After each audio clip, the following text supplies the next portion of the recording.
Spongy దోశలు బాగా మెత్తగా సాఫ్ట్గా దూదిలాగా స్పాంజీగా మంచి రంగు రుచితో హోటల్ స్టైల్లో రావట్లేదని చాలామంది ఫీల్ అవుతూ ఉంటారు. అలా ఫీల్ అయ్యే వారి కోసమే ఈ వీడియో అయితే చేశాను. మీరు కనుక నేను ఇక్కడ చూపించే కొలతలతో కనుక బియ్యము పప్పులు తీసుకున్నారంటే మీకు కూడా చక్కగా హోటల్ స్టైల్లో మంచి రంగు రుచితో స్పాంజీ దోశలు అయితే వచ్చేస్తాయి. మరి ఎలా చేసుకోవాలనేసి చూసేద్దాం, వచ్చేయండి. ముందుగా ఒక మిక్సింగ్ బౌల్ అయితే తీసుకోండి. అందులోకి ఏదైనా ఒక కప్పు కొలతలతో బియ్యం అయితే వేసుకోండి. 3 కప్పులు బియ్యం తీసుకుంటున్నా. అదే కప్పుతో ఒక కప్పు మందంగా ఉండే అటుకులు అయితే వేసుకోవాలి. ఇప్పుడు ఇందులోనే మనము నీళ్లు వేసేసుకొని 1-2 సార్లు బాగా కడిగేసుకోండి. అటుకులలో కానీ బియ్యంలో కానీ డస్ట్ అనేది ఎక్కువ ఉంటుందండి. రేషన్ బియ్యంలో కూడా బాగా 1-2 సార్లు బాగా కడిగేసుకోవాలి. ఈ విధంగా చేతితో నలుపుకుంటూ కడుక్కుంటే డస్ట్ అనేది బాగా సపరేట్ అవుతుంది. నీళ్లు వేసేసుకున్న తర్వాత ఇప్పుడు ఇందులోకి 1 టీ స్పూను మెంతులు అయితే వేసేసుకుందాం. ఇందులోని ఒక 2 టీ స్పూన్లని పచ్చిశనగపప్పు వేసుకోవాలి. ఇప్పుడు వీటిని అయితే మనము మూత క్లోజ్ చేసుకొని నానడానికి పెట్టుకుందామండి. 4-5 గంటలు పెట్టుకున్నా సరిపోతుంది.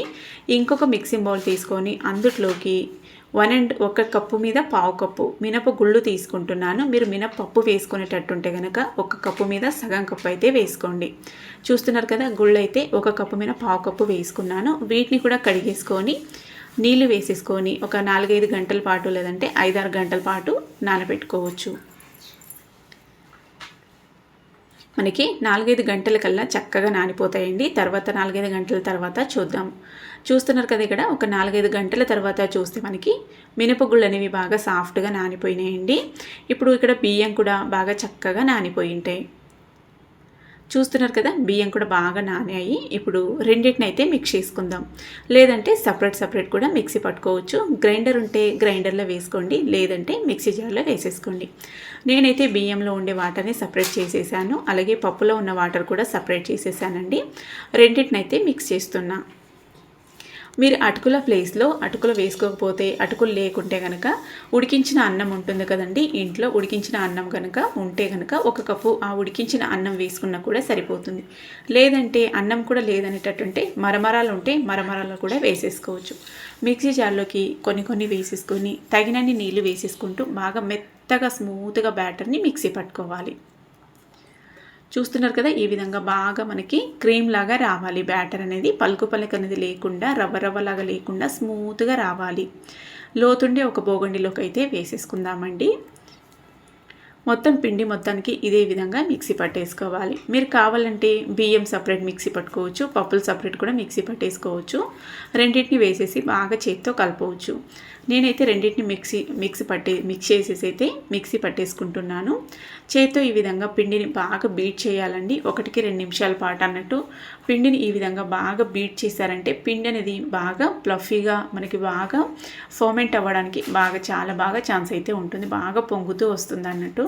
చలికాలంలో కూడా మనకి పిండి అనేది బాగా పులవదంటుంటారు కదా, అలాంటి టైంలో కూడా పిండిని బాగా బీట్ చేశారంటే చక్కగా పులుస్తుంది. చూసారు కదా, ఎంత బాగా పొంగి వచ్చింది కదా, పిండి అయితే బాగా ఫర్మెంట్ అయిందండి. ఇప్పుడు దీన్ని అయితే బాగా మిక్స్ చేసేసుకుందాం. మనకి ఎప్పుడే కానీ దోశలకి కానీ ఇడ్లీలకు కానీ పిండి అనేది మరీ ఓవర్ ఫర్మెంట్ అవ్వద్దు, మరీ తక్కువ కూడా అవ్వద్దు. బాగా మీడియంగా బాగా పొంగి వచ్చిందంటే టేస్ట్ చాలా బాగా వస్తాయండి దోశలు కానీ ఇడ్లీలే కానీ. దీనైతే బ్యాటర్ని ఒకసారి బాగా మిక్స్ చేసుకుందాం. ఈ విధంగా చూస్తారు కదా, మిక్స్ చేసినా కూడా మనకి హెయిర్ బబుల్స్ అనేవి ఎంత బాగా కనిపిస్తున్నాయి కదా. ఈ విధంగా ప్లఫీగా వస్తేనే స్పాంజీ దోశలు మనకి సోడా కూడా అవసరం లేకుండా బాగా స్పాంజీగా మంచి కలర్తో అయితే వస్తాయి. మీరు కావాలంటే ఇప్పుడు దీన్ని అయితే కావలసినంత బ్యాటర్ తీసిస్తున్నా నేను. ఇందులోనే సాల్ట్ వేసేసి మిక్స్ చేసుకోవచ్చు. నేను బాగా మిక్స్ చేసి కావలసినంత బ్యాటర్ తీసేసి ఫ్రిడ్జ్లో అయితే స్టోర్ చేసుకుంటానండి. పిండి కొద్దిగా మాకు ఎక్కువ అవుతుంది ఇదైతే. ఈ విధంగా ఒక స్టీల్ డబ్బాలో అయితే స్టోర్ చేసుకుంటాను. కావాలంటే ప్లాస్టిక్ కంటైనర్లో కూడా స్టోర్ చేసుకోవచ్చు. ప్లాస్టిక్ మంచిది కాదు అనేసి నేనైతే ప్లాస్టిక్ని అవాయిడ్ చేస్తున్నా వీలైనంత వరకు. ఈ విధంగా ఇప్పుడు మూత క్లోజ్ చేసుకొని ఫ్రిడ్జ్లో అయితే స్టోర్ చేసేస్తా దీన్ని. ఇదైతే మళ్ళీ నెక్స్ట్ డే ఒక 2-3 రోజుల దాకా యూజ్ చేసుకుంటాను. పొంగనాలు కానీ లేదంటే ఇంకేమైనా ఉత్తపంలాగా దోశల్లాగా చేసుకోవడానికి యూజ్ చేస్తానన్నట్టు. ఇప్పుడు మిగతా బ్యాటర్ని ఇంకొక మిక్సింగ్ బౌల్లోకి అయితే వేసేసుకుందాం. ఇందులోనే ఇప్పుడు మనము టేస్ట్కి సరిపడా ఉప్పు, అలాగే కొద్దిగా కలర్ కోసం 1 టీ స్పూన్ నుంచి హాఫ్ టీ స్పూన్ వరకు పంచదార అయితే వేసుకుందాం. మనం తీసుకున్న బ్యాటర్ క్వాంటిటీ బట్టి అయితే వేసుకోవాల్సి ఉంటుంది. ఇది నేను తీసుకున్న బ్యాటర్ అయితే మాకు 2 నుంచి 3కి అయితే సరిపోతుంది. ఈ బ్యాటరు ఒక 9-10 దోశలు అయితే వస్తాయి. దీనికైతే నేను హాఫ్ టీ స్పూన్ పంచదార వేసాను. పంచదార కానీ ఉప్పు కానీ బాగా మిక్స్ అయ్యేలాగా మిక్స్ చేసుకోవాలి. పంచదార వేసుకోవడం వల్ల దోశలు అనేవి మనకి ఎర్రగా మంచి కలర్తో వస్తాయి అన్నట్టు. వద్దంటే కూడా స్కిప్ చేసేయచ్చు. ఇప్పుడు చట్నీ అయితే చేసుకుందామండి. బ్యాటర్ రెడీ అయిపోయింది కదా. చట్నీకి నేను ఇక్కడ పల్లీలు వేయించి పెట్టేశాను ముందే. పల్లీలు అలాగే పప్పులు అన్నీ 1 కప్పు కొలతలతో తీసుకున్నాను. ఇందులోనే కొత్తిమీర తురుము, 1 రెమ్మ పచ్చి కరివేపాకు కూడా వేసేసుకొని అల్లం ముక్క కూడా 1 ఇంచ్ అంతా చిన్నగా కట్ చేసి వేసేస్తున్నాను. నేను ఇక్కడ పచ్చిమిర్చి వాడట్లేదు, రెడ్ చిల్లీ అయితే వేస్తున్నాను. రెడ్ చిల్లీ పౌడర్ అయితే వేస్తున్నాను. వెల్లుల్లిపాయలు అలాగే కొద్దిగా చింతపండు కూడా వేసేసాను. ఇప్పుడు ఇందులోకి రుచికి సరిపడా ఉప్పు అయితే వేసుకుందాం. అలాగే కావలసినంత మనం తినే కారంకి సరిపడా రెడ్ చిల్లీ పౌడర్ కూడా యాడ్ చేసుకోవాలి. కొన్ని నీళ్ళు వేసేసుకొని మిక్స్ అయితే పట్టుకోవాలి. ఇంకా అల్లం వేసాను కాబట్టి నేను కొద్దిగా చూసి వేస్తున్నానండి రెడ్ చిల్లీ పౌడరు. పిల్లలకి మరీ స్పైసీగా అయితే తినరు కాబట్టి మీరైతే కొద్దిగా కారంగా కావాలనేటట్టుంటే క్వాంటిటీ పెంచుకోవచ్చు. రెడ్ చిల్లీ పౌడర్ మెత్తగా మిక్సీ పట్టుకొని ఒక మిక్సింగ్ బౌల్లోకి వేసేసుకున్నాను. ఇప్పుడు దీనికి ఫైనల్గా పోపు వేసేసామంటే టేస్టీగా చాలా సింపుల్గా మనకి చట్నీ అయితే రెడీ అయిపోయింది. ఈ చట్నీ వచ్చేసి ఉప్మా, ఇడ్లీ, దోశ ఎలాంటి టిఫిన్లోకైనా సెట్ అవుతుందండి. చట్నీ అయితే చాలా ఈజీగా ఈ చట్నీ అయితే ప్రిపేర్ చేసుకోవచ్చు.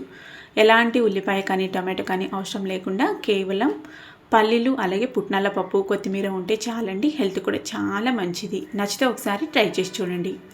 మనం ఇక్కడ బ్యాటర్ కూడా రెడీ చేసి పెట్టేసాం కదా దోశ బ్యాటర్ని. ఇప్పుడు పొయ్యి మీద ప్యాన్ పెట్టేసుకొని ప్యాన్ అనేది హీట్ అయిన తర్వాత ఈ విధంగా లైట్గా ఆయిల్ని అప్లై చేసేస్తున్నా. ఫస్ట్ దోశ కాబట్టి ఆయిల్ అప్లై చేసేసుకొని 1 గరిటె బ్యాటర్ వేసి లైట్గా స్ప్రెడ్ చేయాలి. మళ్ళీ ఎక్కువ స్ప్రెడ్ చేయకండి. ఎక్కువ స్ప్రెడ్ చేశారంటే మనకి స్పాంజీగా రాదన్నట్టు, మెత్తగా ఉంటుంది కానీ స్పాంజీగా అయితే ఉండదు దోశ. చూడండి ఈ విధంగా బ్యాటర్ వేసేసిన తర్వాత ఇప్పుడు దోశనైతే కాల్చుకోవాలి. పైన అంతా ఈ విధంగా తడి అనేది పోయిన తర్వాత లైట్గా ఆయిల్ అప్లై చేసేసుకుందాం. మూత క్లోజ్ చేసుకొని ఇప్పుడు కాల్చేసుకోవాలి.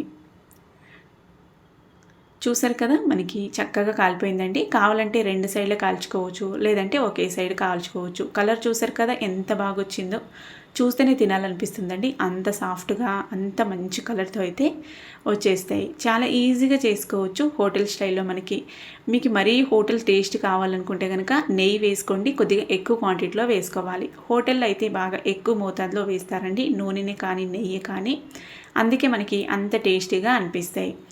అలా కావాలనుకుంటే కూడా మీరు కూడా కొద్దిగా ఆయిల్ క్వాంటిటీ కానీ నెయ్యి క్వాంటిటీ కానీ పెంచుకొని కాల్చుకున్నారంటే, కొద్దిగా ఎక్కువ వేసుకొని కాల్చుకున్నారంటే మీకు కూడా కరెక్ట్గా హోటల్ స్టైల్లోనే హోటల్ టేస్టీగానే వస్తాయి ఈ దోశలు అయితే.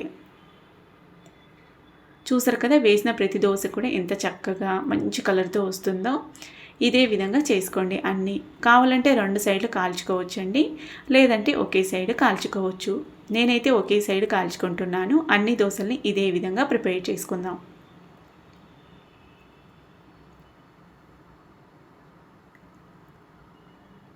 అన్నీ ఇదే విధంగా ప్రిపేర్ చేసేసుకున్నామంటే మనకి దోశలు అయితే రెడీ అయిపోయినాయి. నచ్చినట్లయితే మీరు కూడా తప్పకుండా ఒకసారి ట్రై చేయండి. అలాగే ఇలాంటి మరిన్ని రెసిపీస్ కోసం మన ఛానల్ అయితే సబ్స్క్రైబ్ చేసుకొని ఫాలో అవ్వండి. మన ఛానల్లో ఇలాంటి హెల్తీ రెసిపీస్ చాలా ఉన్నాయన్నట్టు. కావాలంటే ఒకసారి ఛానల్కి కూడా విజిట్ ఇచ్చి చూడండి. మన స్పాంజీ దోశలు అయితే రెడీ అయిపోయినాయండి. మరి మీరు కూడా ప్రిపేర్ చేసి టేస్ట్ చూసి మీకు ఎలా అనిపించిందో మీ ఒపీనియన్ అయితే నాతో షేర్ చేసుకోండి. నెక్స్ట్ మళ్ళీ ఒక రెసిపీతో అయితే కలుద్దాం. Thank you for watching. Bye.